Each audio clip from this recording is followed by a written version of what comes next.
Our attention is once again drawn to the security situation that has left many lives ending in a tragically gory state in the southeast region. As the situation goes from what you could call bad to worse, making the unarmed civilian an endangered species in his daily life. The Nigerian military has been trying to forestall this ugly recurrence, but the regional security threat has spread its roots into widespread criminal activities and violence. I'm delighted to have the former PDP governorship candidate in 2021, currently a Labour Party stalwart, an immediate past president, and Chief Executive Officer of the Transcorp Group, Ozigbo. He joins us on Arise Prime Time. Glad to have you join me. Thank you so much, Nnamdi. Yeah, well done. Just like we talked about there, let's go straight to the fact that Simon Ekpa has been arrested. And will this stop insecurity in the southeast? What do you think? Also, I'm saying the emergence of a new female leader, a female, has occurred. So what do you think? Will this stop insecurity we're experiencing in the southeast? To be honest, I think for me, the place I want to start off this conversation is to try to paint a picture of how terrible things are in the southeast. I was reading a report recently by a group of NGOs and authored by one Emeka Umeabolasi and his colleagues, and they documented a lot of atrocities that have happened in the entire southeast, where in their record, in their reckoning, over 65,000 people had been victims of kidnapping and what have you, and over 32,000 deaths from different, whether state actors and non-state actors. And all of these things tell you the level of deterioration we've suffered. And what is saddening is what has happened even in recent time, particularly in my own dear state, Anambra, where nobody's spared. Archbishops are not spared. House of Assembly members not spared. Reverend fathers, reverend sisters, lawyers, nobody's spared. It's just a matter of who's going to be the next victim. And when this happens, there is not even any hope in sight, no rescue in sight. It's just when the criminals decide to leave you off, if they decide to murder you or sell your body parts, it's their decision. And they do this unchecked.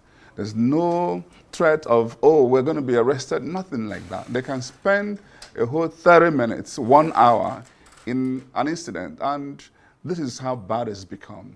And so when we're now going to go into the root cause of this, I don't think it's appropriate to just coalesce it into IPOB activities, because that's what your question is tending to suggest. Arrest of Simon Ekpa, will it stop? As if that's the only, no. Let's go deep into what are actually the root causes of this issue. In my opinion, again, it's just when you have poor leadership, because even within the same Southeast, some states are better than some. Anambra is seen as the worst today. Enugu is relatively better. Abia is better. What are they doing differently? It's still the same, and guess what? Simon Ekpa is not even from Anambra State. Nnamdi is not even from Anambra State. Why is Anambra the worst? It boils down to issue of leadership. Now, let's talk about the IPOB. I believe that agitation actually is not a wrong thing in itself. Somebody saying, this is what I want, it's not a wrong thing. How you go about it could be wrong, and how also the government treats it could be wrong. And that's what we've been facing today. I'm one of those who have called for the release of Nnamdi Kanu. I don't think the continued detention, incarceration, and all of this is helping matters. And quite frankly, I don't know Simon Ekpa. We see some of the videos he does, and whether he changes, replaces, I think is irrelevant to what we're talking about. Because what has happened is that there are now huge criminal elements that hide under the auspices of IPOB to create all manner of issues. But truly speaking, they are not agitators. They are criminals. So what I say to leaders, forget about this nomenclature. Deal with criminals of whatever form. I think your governor has even made that statement. He said, let's call a spade, and not an agricultural instrument. Let's call criminals criminals. Yes. And deal with them as criminals. Purely. So why is that not happening? I'll ask you this, because you said it's a question of leadership. Yes. So have the governors of the security of the I wrote SE of the Southeast, have they shared their responsibilities even with the security votes? The answer is yes and no, because I don't want you to put all of them in one basket. And something happened recently in Anambra State where a priest was kidnapped. Another reverend father had to call a governor of another state for help to track what happened in Anambra State. And when the whole thing was done and finally, thankfully, the priest was released, they had to go back to the governor in Enugu State to say, thank you for helping us. What I'm saying to you is that it's not just the case of the Southeast governors. Let's be specific. Some are doing much better than others. In the case of Anambra State, I have no clue what is going on. Why can't we, since the beginning of this administration by Governor Soludo, we haven't seen much being done in the area of insecurity. We've not seen even vehicles bought for security agencies. You hear cases of when they're even sent to work, they get demotivated, demoralized, and then they just ignore. And then if you look at all the cases that have happened, the same story. There's not any attempt to rescue. But that's not the picture. I interviewed him here. That's not the picture the governor painted. The picture, because I told him that.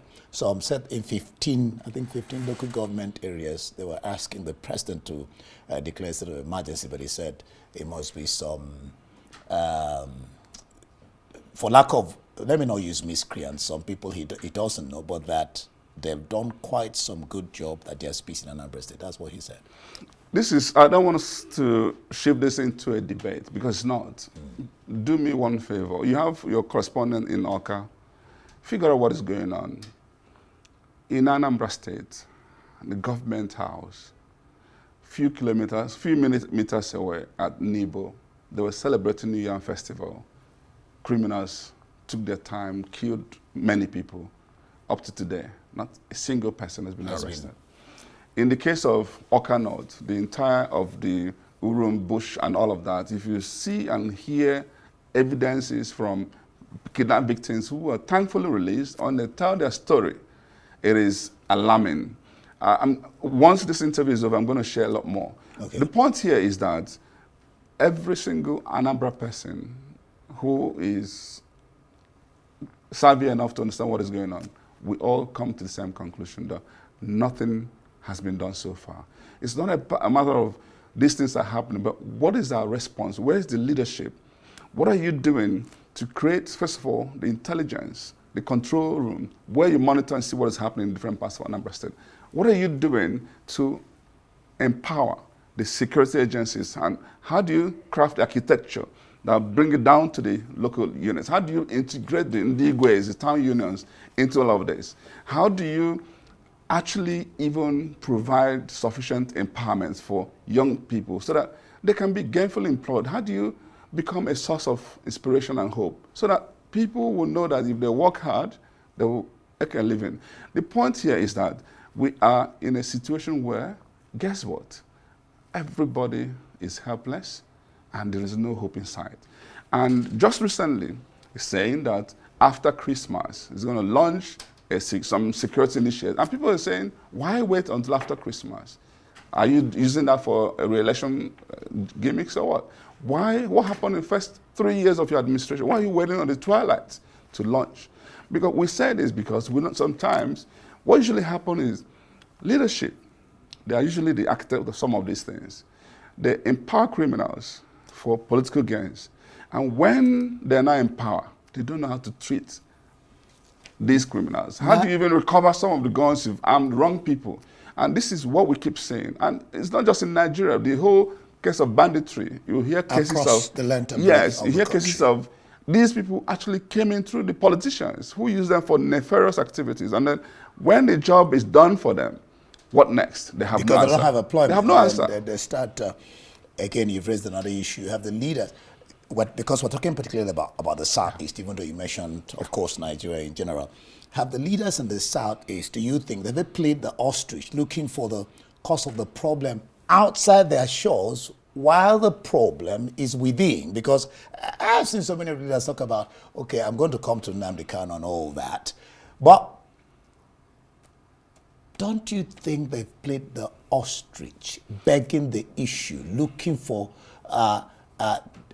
somebody said it's only the rat that is inside that tells the one outside that there's fish in the kitchen. 100%. If you actually dig further, if you read this report I'm talking about, it identified the real actors.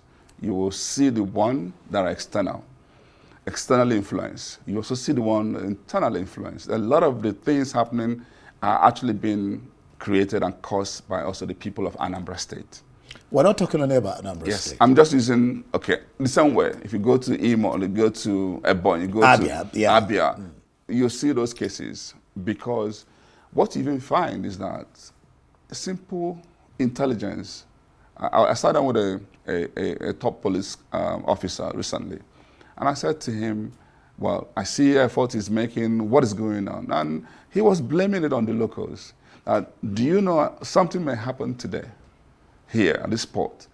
They will pursue, give a chase, and then when they get there, ask the locals, where did they go to? Nobody would talk. And I said to him, do you know why that is happening? It's happening because some of them are under oath, which means nothing. It's just a matter of they're getting intimidated. And some of them don't trust you guys to be able to provide this information because they don't know who they're talking to. Maybe once the information gets back to these criminals, that is this guy, you create a problem for that whole family. And so, what do? You think differently. It's all imagination, creativity. Create a whistleblowing opportunity and an anonymous way of gathering this information so that people are protected when they give out this information. What I'm saying, in fact, is that none of these things are intractable. We've had issues like this in the past, and we solved them. So it's just a case of leadership. And what I keep saying to people is they should stop looking at whether it's external or internal. Don't blame anybody. Take Deal ownership. with the issue. Take leadership. Do what you have to do because you are the chief security officer. Officer in the state. That's all. Now, because what we discuss, I mean, we must not forget the fact that the purpose of the discussion anyway is to find solutions to these problems. I was discussing with a security expert, Kabiru Adamu, and he believes that a tripartite dialogue between the federal government, the state, and the leadership of the proscribed Biafran groups, especially Kanu, and this can iron out a political settlement to eliminate insecurity in the Southeast in its entirety. What do you make of this as a solution? I agree with that submission. You know why? Don't give anybody any excuse anymore.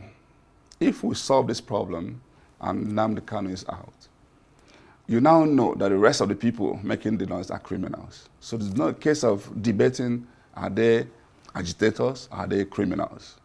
So agitators, they have basically not much reason anymore. So everybody who causes any other mayhem is a criminal. They treat him as one. Secondly, we go beyond just governor and presidential, and let's also bring it regional. I like to see the governors of Southeast come together and throw away their egos, just come together, blend together, and solve this problem commonly. Because the idea of you chase them in Imo, they run to Anambra, you chase them in Anambra, run to Imo, doesn't help anybody. But if they are able to come together, you chase them concurrently, and they will have no place more. Ebubago, what has he been able to do? As far as I'm concerned, the answer is in the result. I don't celebrate effort. Security has worsened in Anambra State and Southeast. Let's figure out how to get it solved. What we've done so far hasn't worked. The only thing I've seen is some states who have made some appreciable improvement. And what I keep mentioning these states, so that let my governor go and copy and replicate what they're doing, so that at least we can feel a little bit safe while hoping for other bigger strategies. And these things are things that can be deployed just within the next 2-3 months and get things, if we show the political will in solving this and show, follow a certain strategy. And some of them I've spoken about, I've done videos on. In fact, I just did another video today, which I'm going to release tomorrow, just again focusing on insecurity because it is our #1 problem.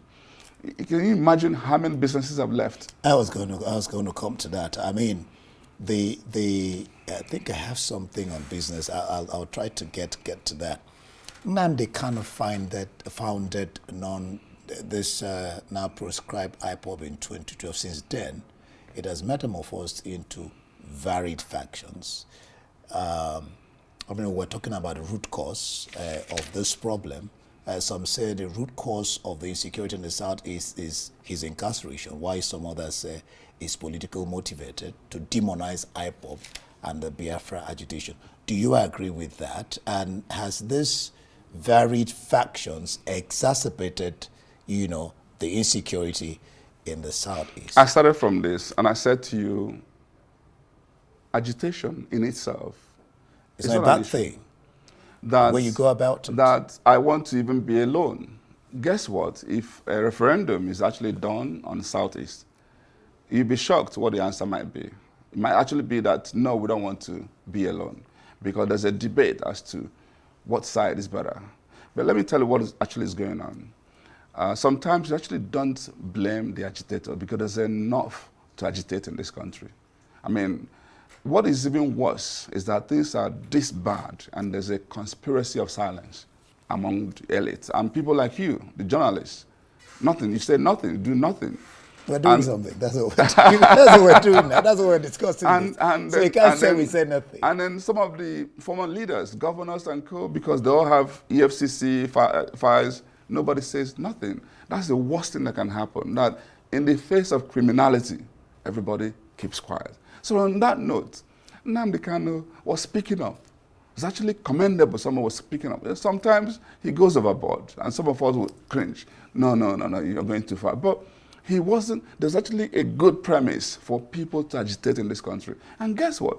It wasn't exclusive to Southeast alone. Almost every part of this country. Today, I don't see anybody agitating more than the northern part of Nigeria today. They're all agitating.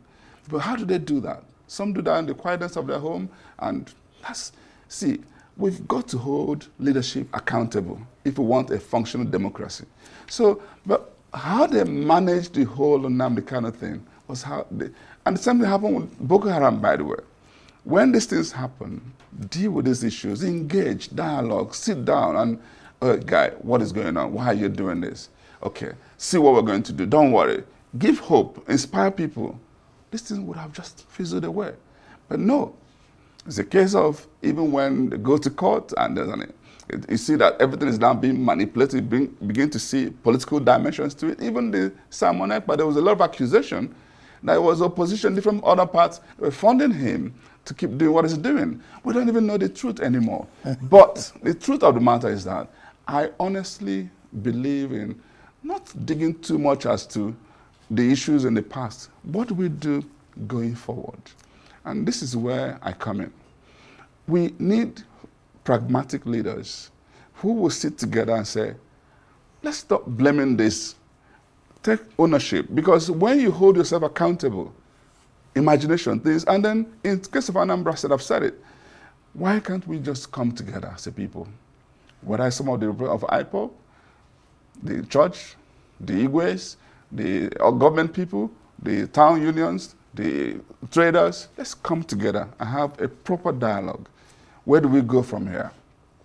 If we have such listening government that can bring everybody together and we craft a common strategy, there's no way this thing can't. But all of a sudden, you just wake up and say, no more Monday sits at home. No solution, no answer. And guess what?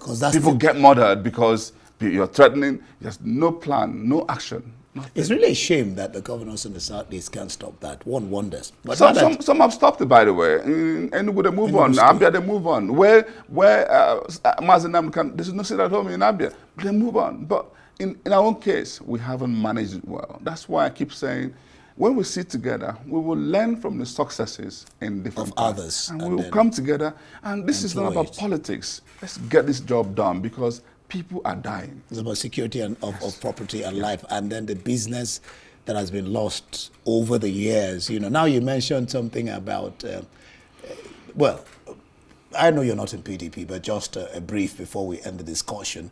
It affects you in one way. because the talk around town is that all the opposition parties are just failing across the board, and that affects democracy because APC looks like it's standing as a behemoth, and if the opposition can't, rein APC in, then the masses suffer. Olugbagba says he sees the hand of a third force in this matter, the matter of the two secretaries.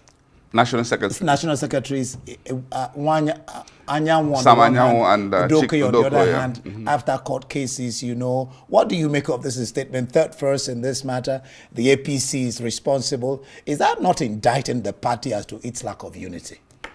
There's a lot of things wrong with our democracy. And honestly, people like us, me in particular, I left my comfort zone to go into politics because of my rejection of this type of status quo, that we can't continue like this.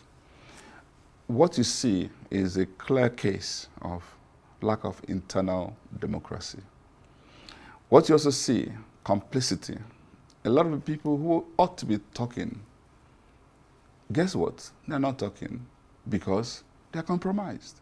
A lot of them have their EFCC files, so they can't speak up. That's what you're seeing. What you're seeing is death of our judiciary, where appeal courts will come up with judgment, another appeal court will come up with judgment, because guess what? We are lawless. This country is honestly headed to full-blown lawlessness. Our judiciary needs to sit up. They need to figure out what to do to restore their dignity, their credibility. It's in tatters. I am ashamed, honestly. When I see some of my friends who are in that field, I said to them, what are you people doing? Speak up. Forget about this selfishness. Greed and selfishness is dealing with us. And that's why those who can speak are not always been speaking up, because maybe they're in the table that's chopping. So that's what you see. And I honestly really don't care who is National Secretary in PDP. But let due process be followed. That's all I am. When they resolve, go through due process and let the right people speak up and say no. So whether there's a third force coming, we've always known that. Is it just realizing that? So you agree? Of course. There are many forces. All right, and even within them, there are forces against themselves. We're going to leave it here. While you're blaming the judiciary, some blame the politicians for circumventing the laws and everything. We'll stop it there. We don't have all the time. I'm sorry. Blame also the citizens who are not saying enough is enough. Blame Nigerians. All right. Because when you sit up, politicians will have no option than to sit up. Ozigbo, thank you so much for your time on the program.